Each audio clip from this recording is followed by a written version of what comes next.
Monkey Mondays, where we only cover the facts. Renewed search for a 5-year-old boy named Michael Monkey Vaughn. Searching for answers. It's been 9 Michael months Vaughn since went 5-year-old missing in Michael the summer of Vaughn. 2021. Working to The bring search for Michael 5-year-old Vaughn, the 5-year-old home. boy out of Fruitland, 2 continued days this week. since 5-year-old Michael Vaughn was last seen outside his neighborhood in Fruitland. Remains very active and an ongoing investigation. You can't take one of our most precious citizens from us and ever expect us to stop. During the course of this investigation to date, we received credible information that the remains of Michael Vaughn could be found in the backyard at 1102 Red Wing Street in Fruitland. As a result, the Fruitland Police Department obtained a search warrant for the residence along with the front and backyards. That search warrant was served on November 11th. It was a Friday. We served that late in the evening. Upon entry, officers encountered Sarah Wondra, one of the known occupants of the home, and Sarah was subsequently arrested based on probable cause that she had knowledge of Michael's death and failed to report that death to law enforcement. The following day, the Fruitland Police Department, joined by the Idaho State Police, the Idaho Mountain Search and Rescue, the Fruitland Fire Department, and the Fruitland Public Works Department, began a very methodical excavation of the backyard of the Wondras home. During that excavation process, the Idaho Mountain Search and Rescue, Mountain States detection dogs deployed multiple certified human remains detection dogs on the property, all of them alerting to the presence of human remains. Ground penetrating radar was also used and deployed, detecting anomalies in the backyard. We completed the excavation of the entire backyard and removed over 250 yards of dirt. Prior to backfilling the yard, the dirt was meticulously sifted for any potential human remains. We did not find Michael's remains. The remains of Michael Vaughn were not recovered. We strongly believe, based on evidence, that Michael was abducted and is deceased, and that his remains were buried and later moved from the property. This is Sarah Wondra, 35 years old. Sarah lives at 1102 Red Wing Street in Fruitland and was living there at the time of Michael's disappearance. We believe that Sarah has firsthand knowledge and is involved in Michael's abduction. This is Sarah's husband, Stacey Wondra, 30 years old, a male. Stacey was also living at 1102 Red Wing Street in Fruitland and was living there at the time of Michael's disappearance. We believe that Stacey has firsthand knowledge and is involved in the abduction of Michael Vaughn. This is Brandon Shirtliff, 30 years old, of Kuna, Idaho. Brandon was living with Sarah and Stacey Wondra at 1102 Red Wing Street at the time of Michael's disappearance, and we believe Brandon has firsthand knowledge of Michael's abduction. Brandon is currently believed to be in North Dakota. Adrian Lucien, 32-year-old male out of Toledo, Ohio. Adrian was staying with Sarah and Stacey Wondra at 1102 Red Wing Street at the time of Michael's disappearance, and we believe that Adrian has firsthand knowledge of Michael's abduction. Adrian is currently believed to be in Toledo, but floats between Ohio and California.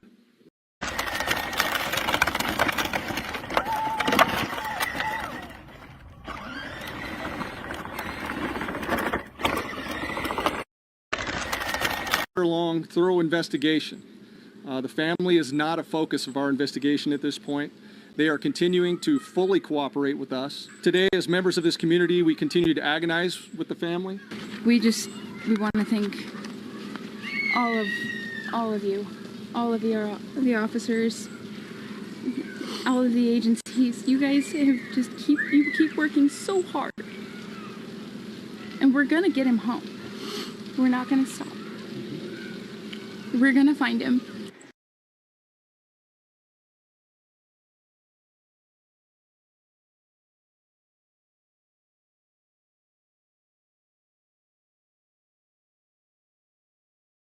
Michael Vaughn, affectionately known as Monkey for his lively and adventurous spirit, was born on June 24, 2016 in Fruitland, Idaho, a quaint town nestled on the Idaho-Oregon border with a population of around 5,000 residents. Described as a playful and energetic youngster, Michael's days are filled with climbing on anything he can find, exploring the outdoors, and indulging in his favorite activities.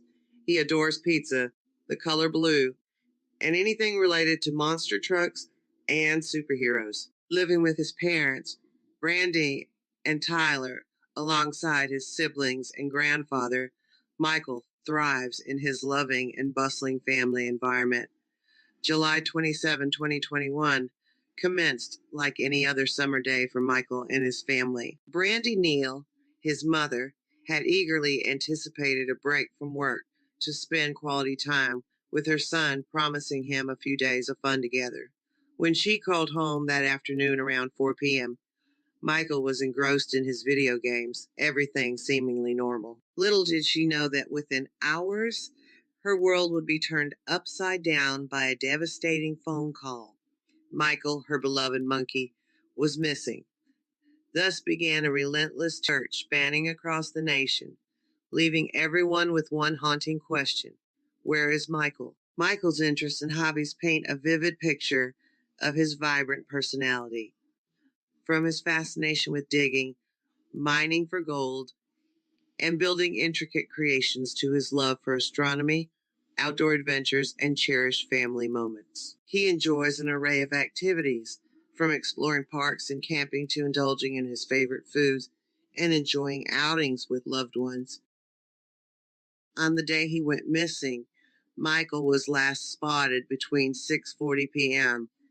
and 7 p.m. near his home on Southwest 9th Street, clad in his signature blue Minecraft t-shirt and shorts. Despite exhaustive search efforts by authorities in the community, Michael's whereabouts remain unknown, leaving his loved ones and the nation gripped with concern and hope for his safe return. Disclaimer alert. The story of events are all according to Stacey Wondra. Stacey Wondra's timeline. According to Stacey, the day started with him, his wife Sarah Wondra, Brandon shirtless, and Adrienne Lucienne waking up around 9:30 a.m. They had breakfast together before Adrienne and Brandon and Sarah left around 11:30 a.m. to take Adrienne to see his child in Nampa, Idaho. Stacey then received a taxi call around 11 a.m. to drive to the Boise, Idaho airport, leaving his residence sometime between 1 p.m. and 1:30 p.m. to complete the trip. During this journey, Stacey claims to have made a stop at Crestview Park to retrieve his dipping tobacco, adding irrelevant details about the process. He then visited a friend named David Fears before returning home between 3 p.m. and 4:30 p.m., where he found Brandon and Sarah present. However, there is evidence placing Sarah and Brandon in Nampa, Idaho at 4:47 p.m., raising doubts about Stacey's timeline. You think Stacey stayed home all that day? Stayed home? We left him there at the house. I don't know if he stayed there the whole time or not, to be honest. Was anyone else there with him? I don't think so. I think it was just him home alone at that point. And that was before we went to tow. Okay, for instance, when you guys got back, was he in the house? Yeah, he was in there. He was in there on the couch, I'm pretty sure. What was he doing? Just watching TV. Like he never even went anywhere. Right. Later in the afternoon, Stacey, Brandon and Sarah decided to pick up Brandon's car from his mother's home in Kuna, Idaho, leaving at various times according to different versions of the story. They arrived at Brandon's mother's house, where Brandon avoided the doorbell camera, and Sarah's involvement inside the house is disputed by Stacey. Stacey mentions a duffel bag with laundry, but insists it's too small for a human, raising suspicions about its significance. Stacey's timelines and details constantly shift, with inconsistencies regarding their departure from Red Wing Street and their activities in Kuna. Furthermore, Stacey's account of Sarah's first time towing a car and their roadside bathroom break adds unnecessary distractions from the central issue of Michael's disappearance. Upon their return home between 10:30 p.m. and 11 p.m., they encountered a neighborhood search for Michael Vaughn, where Stacey claims they inquired about the situation from either a neighbor or a police officer, again providing conflicting information. Stacey's avoidance of key questions about Michael's disappearance and his defensiveness when pressed on inconsistencies suggests a deliberate attempt to distract and deflect attention away from the case. Instead of focusing on the important details of Michael's disappearance, Stacey seems to emphasize irrelevant information, raising suspicions about his involvement and intentions. Wondra's version of the day Michael Vaughn went missing, July 27th, 2021. Which is unusual because I'm pretty good at recollecting times. So I'm 99.99999,000% sure that I knew exactly what time we left the house that night for Brandon's car. I knew what time I left during the day. Like, I'm a very time punctual person. Wake up.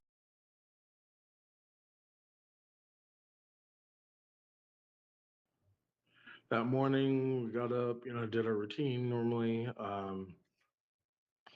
Breakfast, coffee, shit, shower, whatever, you know what I mean. Then Adrian had asked Sarah to take him to Nampa or Boise, wherever it was, to go see his kid. Taxi call. Up the day, and then I got the taxi call probably, I think it was like around 11. And person wanted to go from Ontario to Boise, so I went and picked him up. Probably I left the house about 12:30 or 1 in the afternoon, and took the Lexus that we had to go pick the client up and transported him to Boise. And I hung out in Boise, I think, for a few hours, and then came home. Neighborhood seemed subtle and quiet. There's not a lot going on. Nothing seemed unusual at our house. You alone at the house at 11. Correct. So keep walking me through it. So Sarah calls me about an hour or so later, says that there's a taxi ride that needs to go from Ontario to Boise. I was like, okay, I can do that. So I got ready and shoes and socks and everything like that, and got in a Lexus that we had, and about 1 o'clock I took off. Okay. So that would have been roughly 1-ish, one in the afternoon. I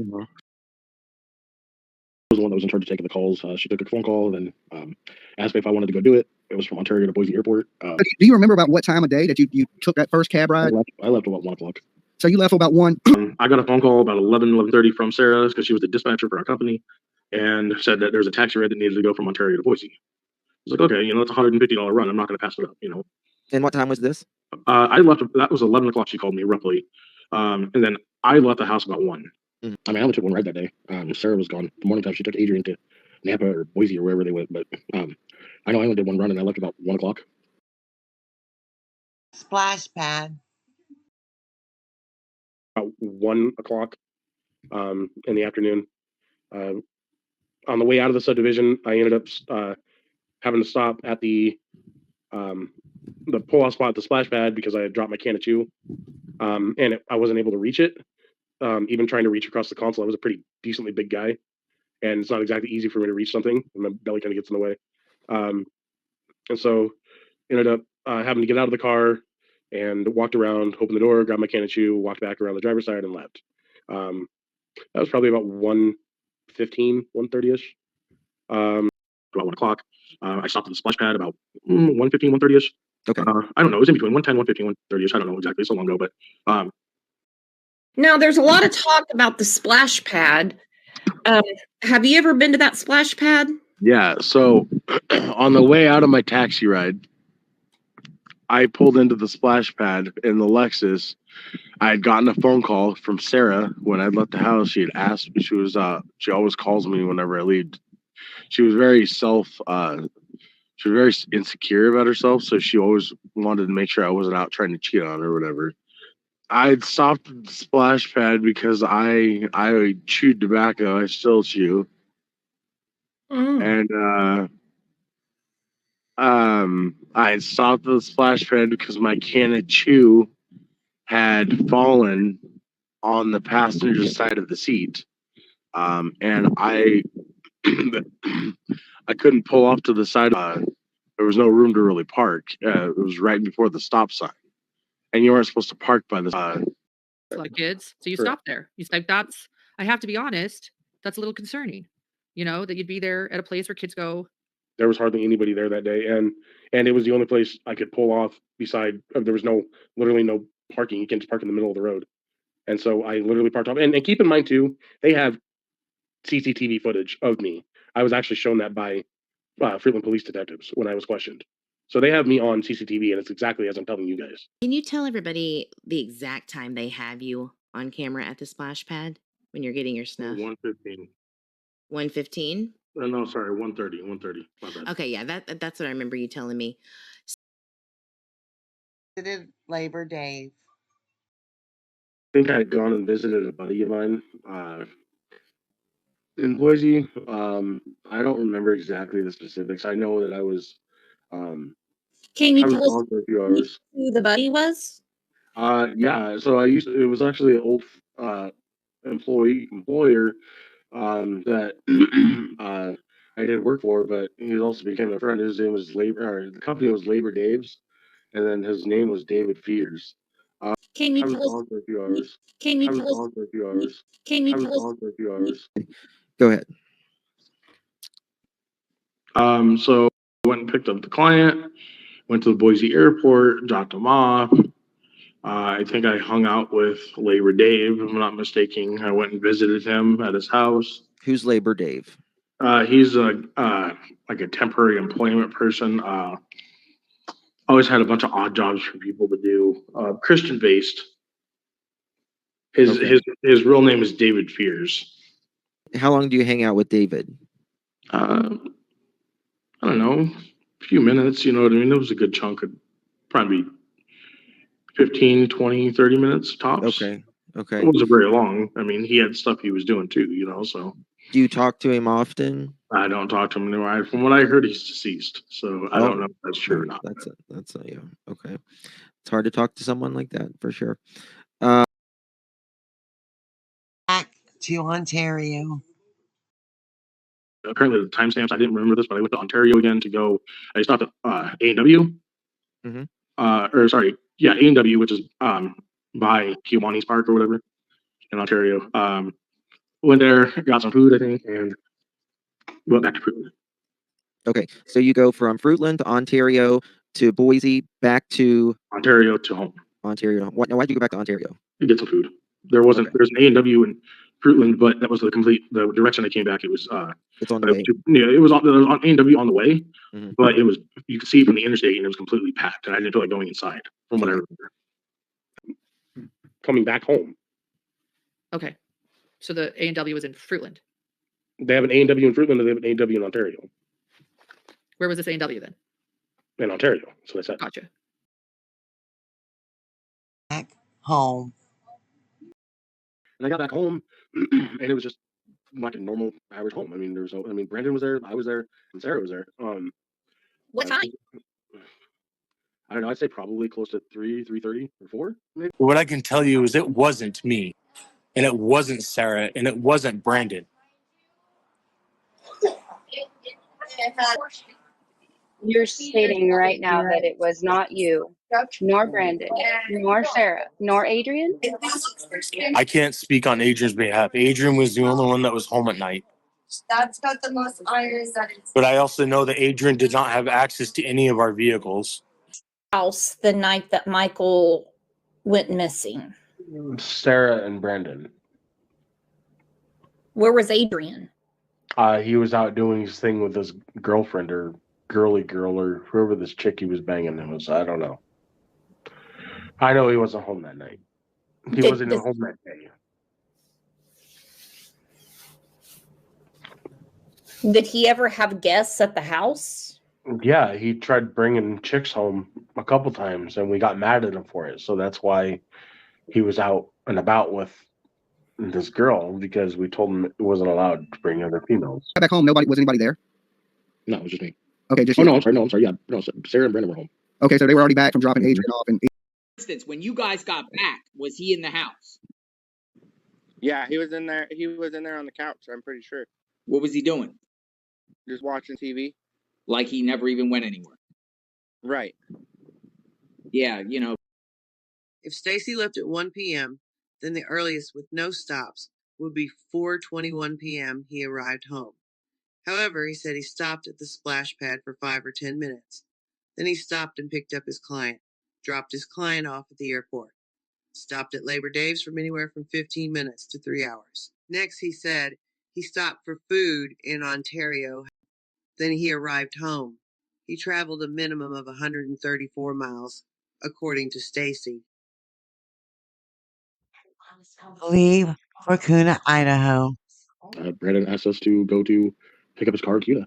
Okay. And he had been asking us prior quite a lot. So we just put it off, and we're just tired of asking us. So Okay. Now let me ask you this. probably 500 feet before. Okay, so in this, what time would you think this was during the day? 5:15. Five- No, sorry. We left about 5:30, so we're doing like 5:40. We then left the house about 5:30 or 6 p.m. to go help with the tow. So yes, I did have time to go help with the tow. We were at the house. We didn't leave the house, I think, until probably about 6:30 at night. That's what I told John yesterday. 6:30 or 7 is when we left. When you left. Correct. Okay. Okay. All right. So you leave at 6:30, 7 o'clock. Mhm. Okay. All right. And you guys are making a trip from Fruitland Correct. to Kuna. So, okay, so you change the steering fluid. It's roughly 6:15, 6:20-ish. You drive off with Sarah and Brandon to get the truck. Get the car.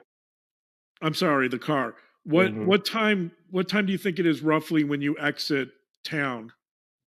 Remember, I'd say probably maybe 6:45, 6:50. Off, which is unusual because I'm pretty good at recollecting times. So Power steering fluid. Sarah, me, Brandon were in the car, the truck.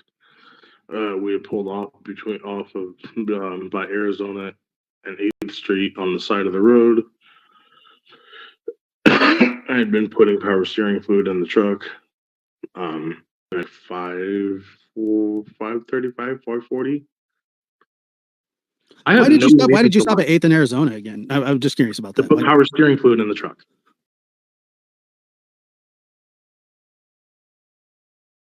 What time did you put the fluid in the truck? Between 6 and 6:15. Okay, I got you. Before Arizona. Okay. Now let me ask you this. Probably Now, 500 feet before. okay, so in this, what time would you think this was during the day?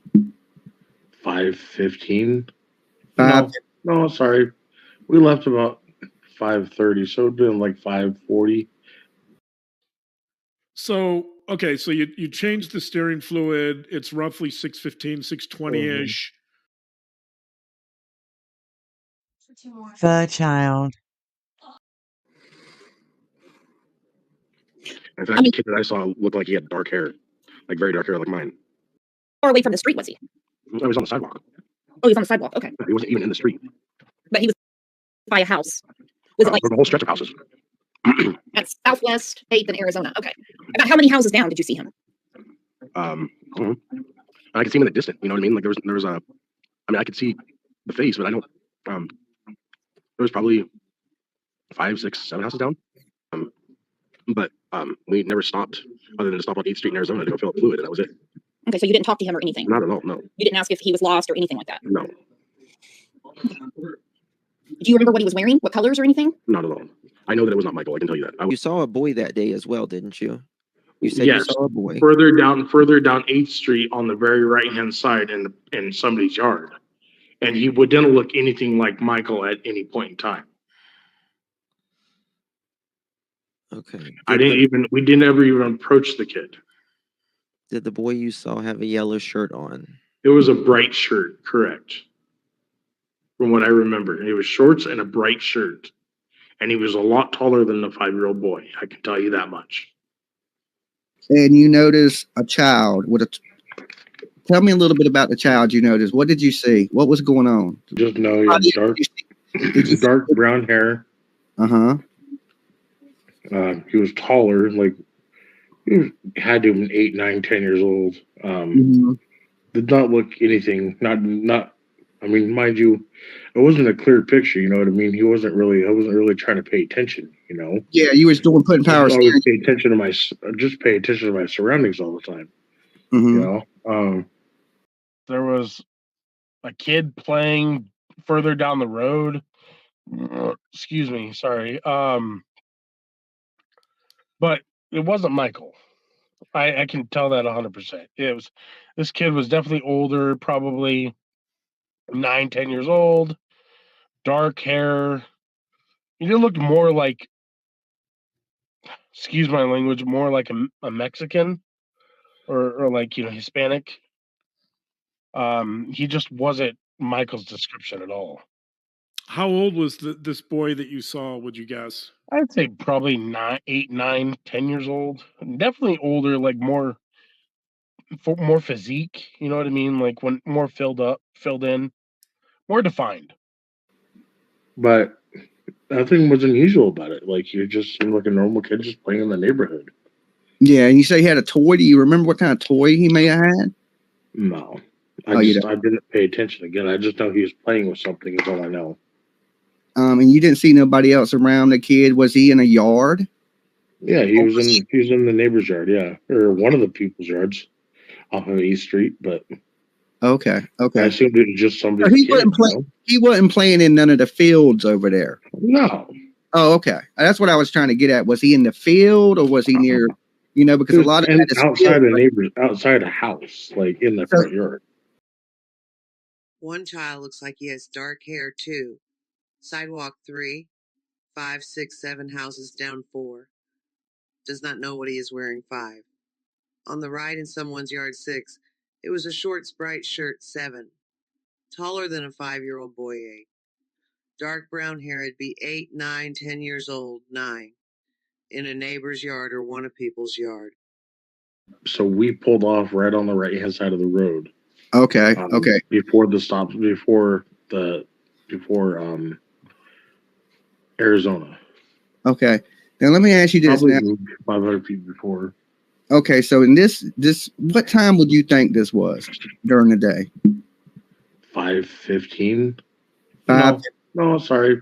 We left about 5:30, so it'd been like 5:40. Leaves for Kuna, Idaho. While you're coming back, that's when you noticed everyone searching for Michael. Yes, sir. Yeah, I remember going to the gas station. We were probably at the gas station filling up like right at 7. Right at 7. What gas station? There's the Chevron right there just up from their house. Yeah. There, y'all don't stop no more in the neighborhood, right? Correct? You know what? Y'all don't stop in the neighborhood no more after putting the power steering. Not at all. Okay, so now y'all leave down 8th Street and then you're heading towards Kuna, you said, correct? Correct. All right, so on the way to Kuna, did you stop anywhere to go to the bathroom, stop to get anything to drink? Nothing on the way, so you was already gassed up? No, we already had gas on the truck. I always kept the truck full. 90% of the time, the truck was always full on gas. Okay, and when y'all came up out of 8th Street, what direction did you go in when you came up out of 8th Street? Did you take a left? Did you take a right? Which way did you take? When we left to go to Kuna or when we came back? When you left? We took a right off Whitley, going US 95 to the interstate past the Chevron. Okay, I got you. But y'all never stopped at that Chevron at any point? No. Oh, okay. All right. You left. Correct. Okay. All right. So you leave at 6:30, 7 o'clock. Mhm. Okay. All right. And you guys are making a trip from Fruitland. Correct. To Kuna. How do you spell Kuna? Kuna. Kuna. 45-minute drive usually. Yep. Okay. All right. So yeah, 48 minutes. 48. Did you guys take 84? Yes. Okay. 84 to exit. I want to say 46 or 48. It was 10-mile road. It might have been 42. I know it was 10-mile exit that we took. Maybe 6:45, 6:50. Okay. And then you drive to you said it's like 40 plus minutes. Correct. So you get to the location of Brandon's car around 7:30-ish. Yeah, 7:40, 7:30-ish, yeah. You guys left. This is like around the time Monkey disappeared as far as the police timeline goes. Okay, you're not, you realize that. And you guys, it's you and Brandon and Sarah, and you're going out with a duffel bag, with a bunch of laundry, driving far away to Brandon's mom's house where he's not supposed to be, to allegedly do his laundry when he isn't even supposed to be there, but maybe that's why he's sneaking over there. Like, I get like. Brandon got in the back seat behind me. Sarah was driving. I was in the passenger seat. Took off, made it to Cuna. Brandon went in to go do his laundry, took the duffel bag. Brandon got in the back seat behind me. Sarah was driving. I was in the passenger seat. Took off, made it to Cuna. Brandon went in to go do his laundry. Kuna, Idaho. What do you do at the house once you arrive there? You hook up the car, and what else? What else is going on at the house? That's it. Brandon had to go through the side gate entrance on the right side of his house because his mom has surveillance, like a Ring doorbell that has audio video set up that'll pick up detection of movement or whatever. So we parked just enough in front of his car so I could push his car out of the driveway and get the tow strap out of the truck to go connect to his car. And while in the process of me doing that, he was in the house washing his clothes. Okay, what long are y'all at this house? 30 minutes tops. Well, you can't wash and dry your clothes for 30 minutes. He didn't dry his clothes. He washed them and left them in the washer, and then they went back the next day. Oh, okay. Okay, gotcha. So he throws him in the washer. Okay. And he's and then Sarah, I think, used the restroom on the side of the road like she usually did when we had no access to a restroom, but then that was the only time we had stopped.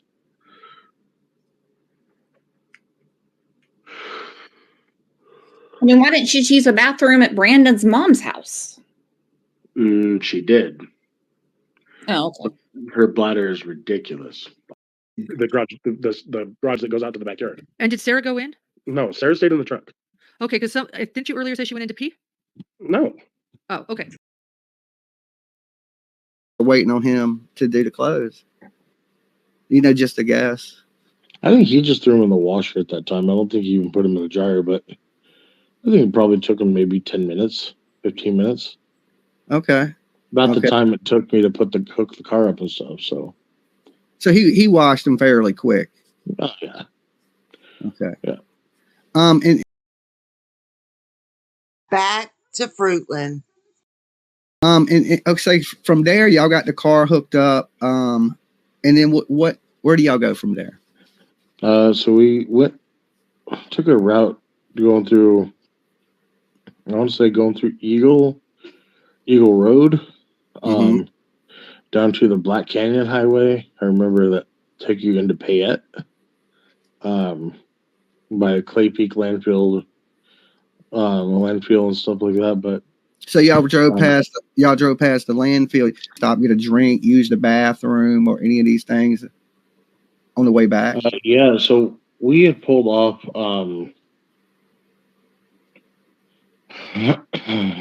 So we made a turn, and Sarah towing the vehicle. She had never towed one before. She wanted to learn, so we did stop on the side of the road, but that was because the tow strap snapped.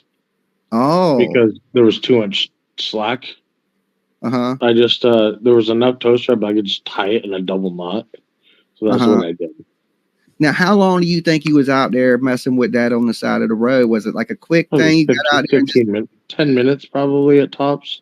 And out of the vehicle, she really had to take a pee, and she, had to use the bathroom on the side of the road. So that's what she did while I was doing that. But then she got to your house. You're going back down the highway. You're getting back to where you live, correct? Correct. All right, so you go back in onto 8th Street. For people that are watching, 8th Street's the only way in, the only way out. And what time do you think you enter 8th Street coming back with the tow?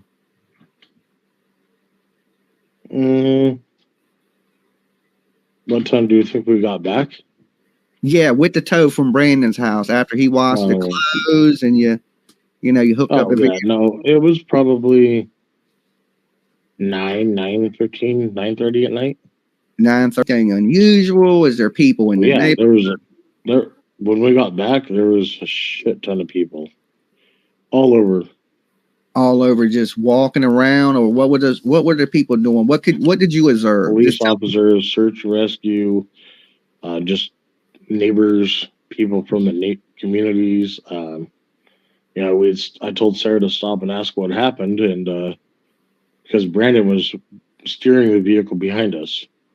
So Sarah went in the house before they decided to go. Okay, well, let's go look for Michael. They never went to the house. They never went in the house. They went straight walking to go look for him. So they never went. So you sat there disconnected in the trailer. They left, went walking, looking for Monkey. Correct. How long do you think they were gone out looking for Michael? About an hour and a half. Okay. And you're driving this car back, or He's steering the car. Sarah was towing it. I was in the passenger seat. Sarah wanted to learn how to tow a car. So she's doing that. Correct. Okay. Now, how did you go back? We went back to 10 Mile, I believe, which turns into, if you pull up the maps real quick, you can see where I went. But if you type in Idaho 16 from Kuna, Idaho, from his house to Idaho 16, we literally, I believe, took 10 Mile, or it was Eagle Road, one of the two, but we took 10 Mile all the way onto Idaho 16. Idaho 16 then drops into Highway 52. Highway 52 drops into Payette, Idaho. And then you take a left off of, when you enter Payette, off of Idaho or Highway 52, and that takes you straight to Fruitland. From there, we went home from Payette. We had the car behind us. Brandon was steering it. Sarah and I were in the truck. Pulled into the subdivision. There was a bunch of people walking around. I told Sarah, I was like, hey, let's stop. Let's find out what's going on. What time is this? Sometime after that timestamp. So, like, if you do the math, like 20 minutes after that last timestamp right there. So we're talking at 10:15, 10:20? Correct. Okay. How did you learn that he was missing? That seems pretty quick. Well, no, we learned it because we got back into the neighborhood later on that night, like 10:30, 11 o'clock.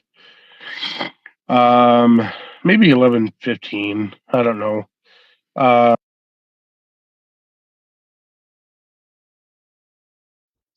Some extra clips. The FBI and ISP and Oh yeah, they're in for a nice little treat. They don't got shit on me. I can tell everybody that they have nothing on me, and what little shit they think they have on me is not sufficient evidence. And even if they do, they say that they apparently have evidence of him being in the house. Well, I'm pretty sure that kid's never been in the house a day in his life, so I don't know where they even come up with that. But should they ever charge me, they're in for a very, very, very, very angry person and a very long, huge lawsuit. Okay. They questioned me in November of 2022. Interrogated the fuck out of me. How long did they interrogate you for? I think they did it multiple days. It was like 3 days, but it was probably 2, 3, 4 hours at a time. Wow. I think the longest one went like 5 hours. So was this over a period of one day or multiple days? Multiple days. Multiple days. Was this before or after the excavation? Or I would assume before, because that you're the one that tipped them off to get it all started, right? I just came and did a bunch of questions on me. Just started asking the questions, what happened, where was I at, typical, the questions I've already answered on through the videos. And as far as the excavation process, I was the one that tipped them off. It was a fable. It was not true. And I told him specifically that he was buried in the backyard, which he was never buried. And I know this is going to sound incredibly stupid to you guys, but this is what I told law enforcement because I was so incredibly in an excessive amount of stress and overpressured that I literally just I was, I didn't know what to do. They kept telling me that, oh yeah, you're guilty. You're the one. You did this. You know everything. No, I don't. And I told them that 100 times. That's where he's at. He's in the backyard. Why don't you go? Made it up 100%. Wow. So, do you feel like that's I a knew he false wasn't. I knew he wasn't there. I knew he wasn't. I knew he wasn't going to be there. But I said it because apparently they were big and bad and thought they knew everything. So Right. I wanted to give them a little taste of their own medicine, and they didn't find shit. Michael Joseph Vaughn, affectionately known as Monkey, entered the world on June 24th, 2016, as the beloved son of Brandy Neal and Tyler Vaughn. With an adventurous spirit and a zest for life, Michael embodies the purest essence of joy. Blessed with captivating blue eyes and golden blonde locks, Michael's playful demeanor has endeared him to all who know him. However, tragedy struck when Michael went missing on July 27th, 2021, from Fruitland, Idaho, at the tender age of 5. Standing at 3 feet, 7 inches tall, and weighing approximately 50 pounds, Michael was last seen wearing a light blue t shirt adorned with a Minecraft logo, dark blue boxer briefs, and sandals. Despite extensive efforts by both the community and law enforcement, Michael's whereabouts remain unknown. Authorities have determined that Michael was taken near his home on Southwest 9th Street at Arizona between 6:40 p.m. and 7 p.m. The Fruitland Police Department is urging anyone with information to come forward immediately, calling 1-208-642-6006 or dialing 911. The unwavering vigilance and support of the community are crucial in bringing Michael safely back home to his family. If you have any information on Michael, please call the Fruitland Police Department at 208 642 6006. Crime Stoppers at 1 800 222 TIPS and 1 800 222 8477. Or call the National Center of Missing and Exploited Children at 1 800 843 5678 or dial 911. He's coming home. Thank you for watching.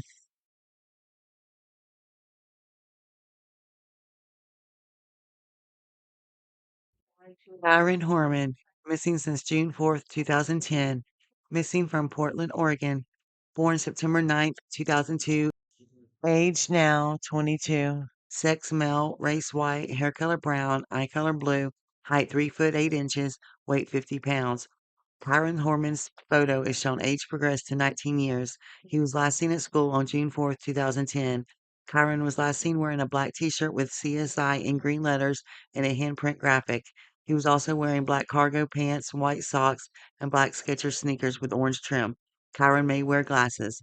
Anyone having information should contact 1-800-843-5678, Winolta County Sheriff's Office, 1-503-988-0560.